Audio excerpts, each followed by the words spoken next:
We've all heard and seen this controversial hostage-taking drama in a mall in Green Hills in San Juan City, in which a disgruntled former security guard took matters into his own hands and decided to hostage 60 to 70 individuals to make himself heard. He felt that he was ignored for months by his former employer, so he decided to take matters into his own hands in order to get the attention of the media, the public, and the authorities. And I think that he was able to get what he wanted. And we hope that the government or the authorities will look into the corruption or bribery exposed by this man named Alchi Parai. But yesterday, we've heard of the news about an attempted murder, or we don't know if it's attempted murder, but this is definitely a crime committed by two unidentified men who rained bullets on the van of actress Kim Chiu. Why can't you seem to hindi ma-held back yung tears mo? I'm not a fan of this talented girl, but I can see that she's very popular in the Philippines, and I think she's one of the best products of the ABS-CBN. That's the network that handles this talent or actress. She's one of the best products of ABS-CBN's Pinoy Big Brother.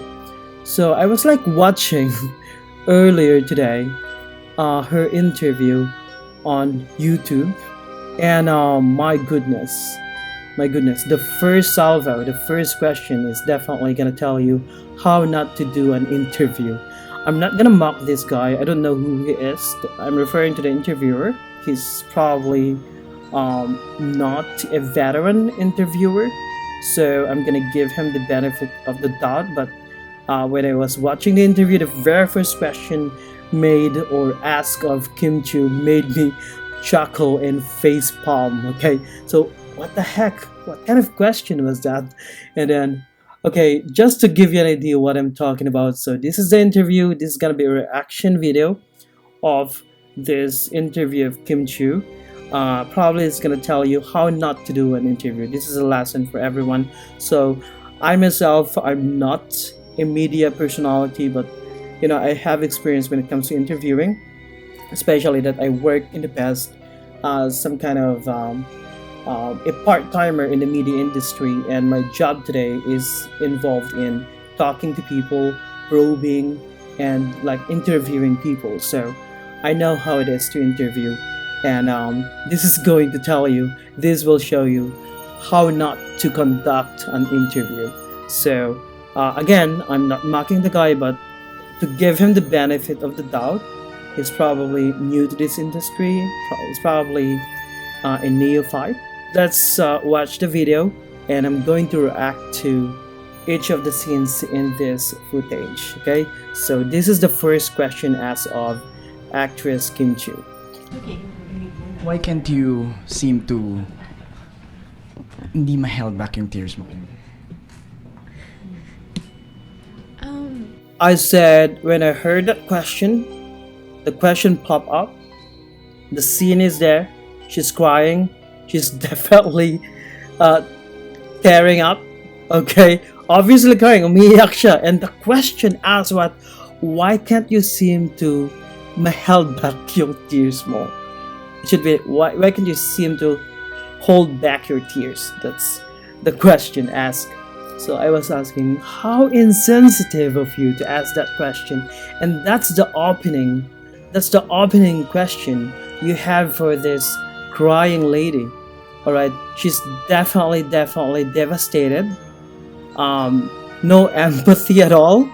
All I know is that again, I'm not a good interviewer. I'm not engaged in a job that requires me to interview people all the time. But common sense, okay, common sense. The scene here is that Kim Chiu is so devastated. She's crying. She's so shocked. And yet your question is, why can't you seem to hold back your tears? That's so insulting, so insensitive. and it's lacking of empathy.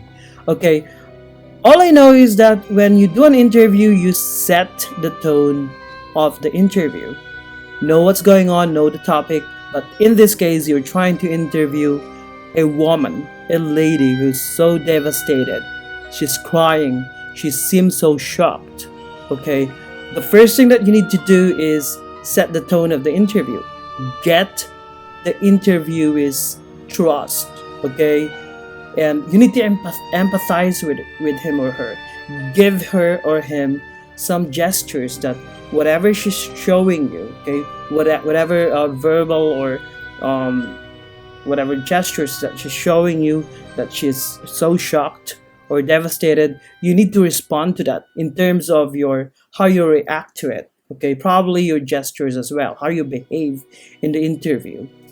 But the first question asked is, why can't you seem to stop crying? Why the heck? So what I would have done is that I would have set the tone of the interview, like I said.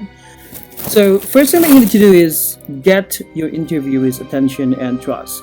Empathize with the interviewee, whatever she's going through during the initial phase of the interview. If she's crying or funny or laughing, or if the initial phase of the interview is lively or not. So in this case, she's interviewing an obviously devastated young lady who is Kim Chiu. So you need to empathize. So I would have started the interview with some statements of empathy, just getting to know how she feels now after what she had gone through yesterday or a few hours ago. So I would have said like something like, I'm sorry that you have gone through this, and I hope you're doing fine.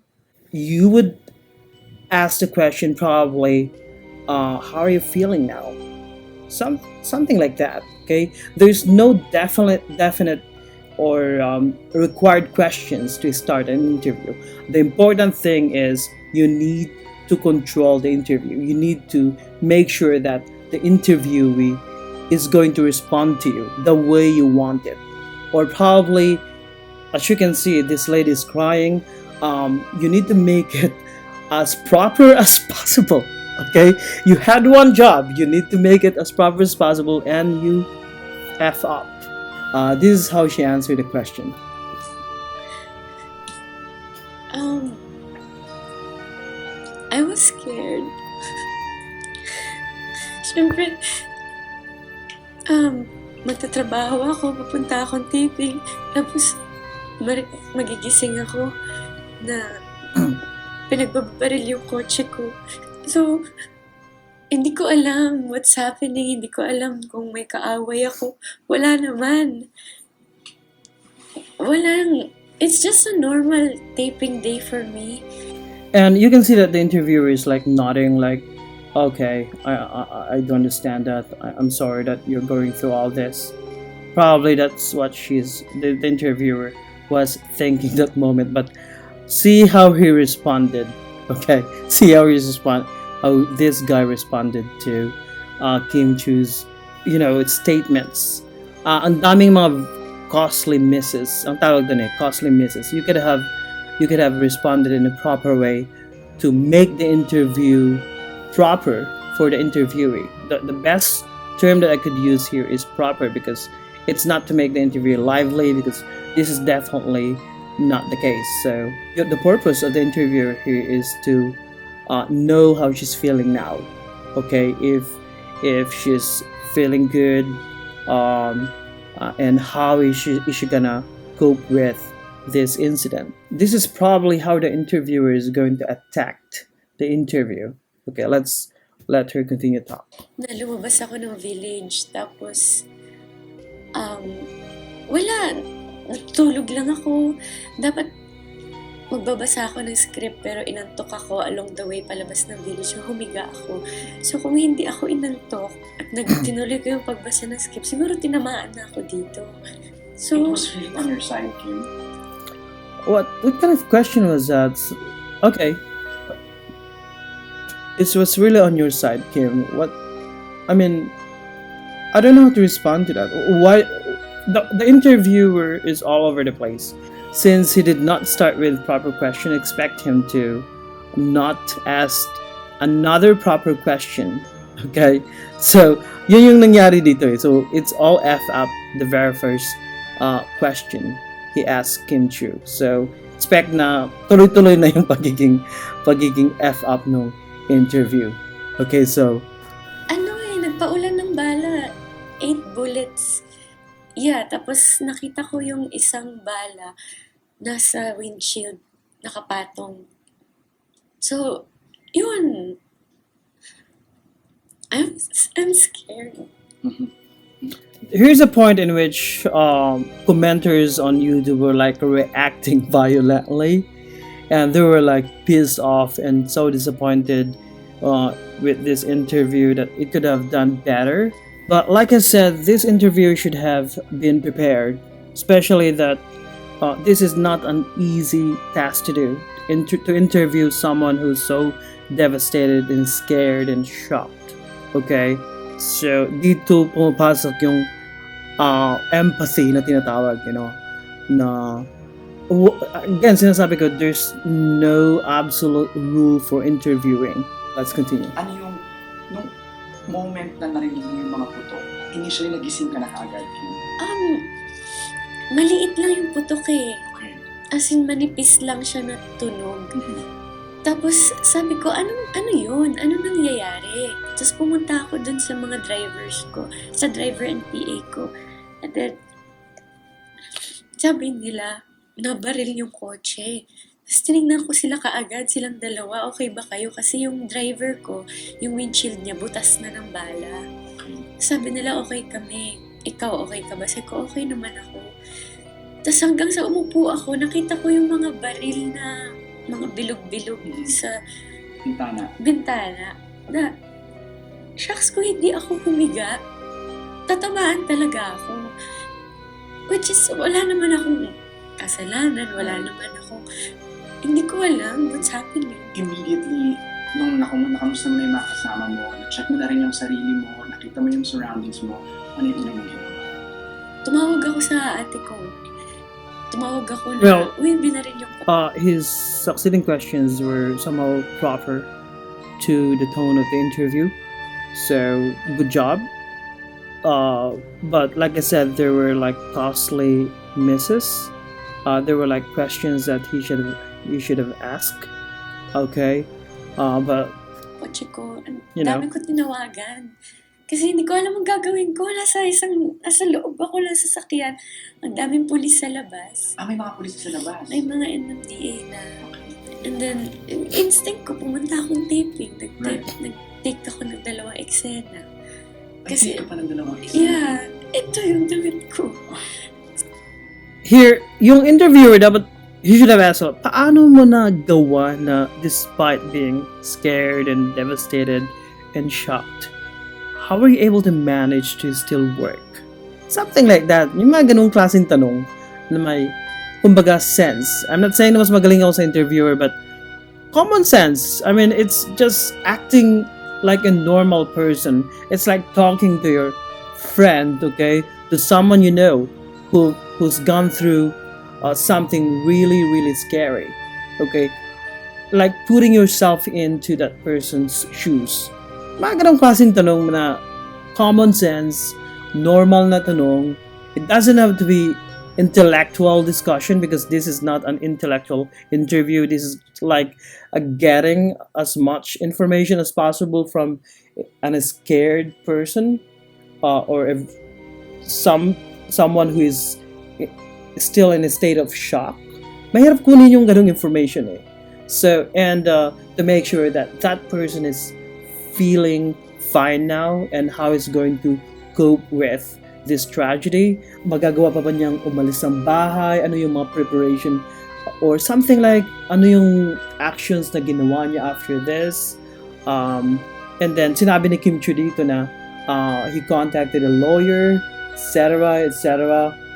Is this going to have an impact on how you deal with your surroundings? Something, yung mga ganong klaseng tanong ba na i-extract mo sa isang tao na in a state of shock. Okay? So, tuloy natin. So, siguro, adrenaline rush. Right. And I really like Kim Chiu because despite all these types of questions thrown at her, she responded in a very proper manner. Na yung natural lang talaga siya, natural yung pagsugot niya. Na hindi na niya naisip kung ano yung mga tanong na binabato sa kanya. She's just responding kung ano yung pagsagot ng isang tao na nasa state of shock, right? Taping tayo, magtrabaho tayo. When people are asking me kung kumusta ako, hindi ko alam.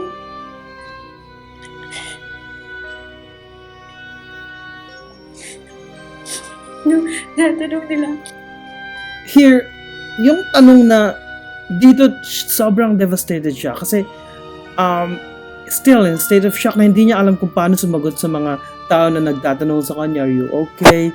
Kasi yun that's the natural emotion of someone who's gone through scary, events or shocking moments.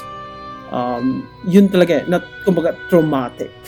Hindi mo alam, you don't know how to respond. So, what the interviewer should have asked is, saan ka humugot ng lakas to pull it off? Okay? Na, yung mga ganun, na, how are you able to manage it? Saan ka humugot ng lakas? And I really admire you for your courage that despite going through all this, you were able to still participate in a scene. You were still able to do your job as an actress. Mga ganong klaseng tanong ba na interesting sa mga tao? Kasi there are people who would be able to relate to Kim Chiu's story. Kasi may mga tao din na nagdadaan sa mga ganon. Iba-iba, kaya hindi man nabarilyo ka na ng kotse, but there are some people who were into a state of shock and hindi nila alam kung paano nila mag-respond sa ganong klaseng problema. And they would be able to get some kind of lesson or idea from the story of Kim Chiu. So, yun yung job ng interviewer sa pagkakaalam ko. Okay, so let's just continue. kumusta ka? Diba naisip ko, oo nga no, kumusta pala ako? Kalimutan mo yung sarili mo. Of course. I mean, well, one of an interviewer's job is to give responses, natural responses, which is what the interviewer did. Pero there could have been a better question or better response to that. Na yun nga yung sinabi ko na where did you get the courage to go on? Yung ganun. And up to now, kaya nga sinabi niya, she's still wearing the same clothes that she had during the scene, di ba? Yun yung sinabi niya. Yung mga tipong mga ganung mga verbal clues na binigay sa'yo ng interview mo, you can use that for your future questions, especially if you're not prepared, right? So, Yun. Natatakot lang ako. Why those things? yung mga okay, yung pinaka-annoying sa pagkikipag-usap over the phone or in person is, yeah, okay. Kasi, you seem like insensitive, okay? You seem to show yourself, although inadvertently, that you are insensitive. Although you might not have intended to do that. Kasi may mga taong na insensitive lang talaga. Yun lang talaga yung normal responses nila. Walang school eh. There's no school to teach you how to do an interview. It's like common sense. Okay? Just like talking to someone. Lalo na pag hindi yung intellectual yung usapan. Okay? It's not a debate. We're not talking about politics, about climate change. Okay? But here, this is definitely a tough interview. The toughest interview to do is this one, to talk to someone who's in state of shock. Yung mga bata na victims ng trauma or women na victim ng rape or violence. Yun yung mahirap interviewin eh. Okay? Because you don't know how to set the tone of the interview. You don't know how to get the trust of your interviewee. Hanggang ngayon ba, nasa isip mo pa rin parang sinong may may kaaway ba? O wala naman. Yeah, kung nagkamali ba yung nagbaril or nag, nag, nagkamali ba siya ng sasakyan na dapat barilin? Hindi ko alam. I don't mean harm to anybody. Okay, although here the interviewer asked the proper question, again, my costly misses. Kasi here, Kim Chiu was like narrating. Nagugula na siya.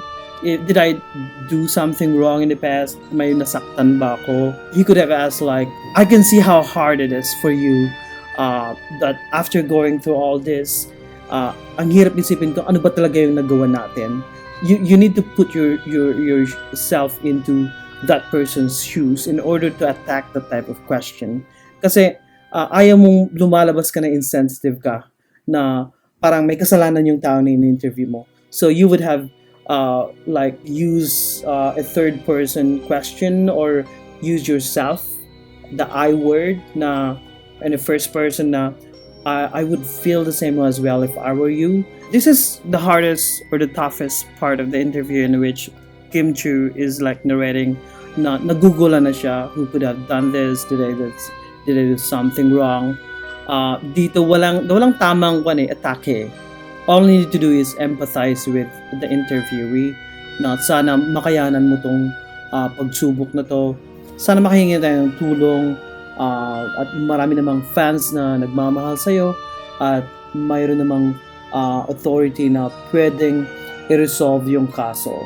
So ano na po yung action natin ngayon? So mga ganung klaseng simple na tanong na nasagot naman niya sa totoo lang, but like I said, good thing is Kim Chiu was like very articulate still, natural yung kanyang pagsasalaysay ng pangyayari at binibigyan niya talaga yung kwento ng kanyang emotion, what she's going through, kung ano talaga yung nangyari. So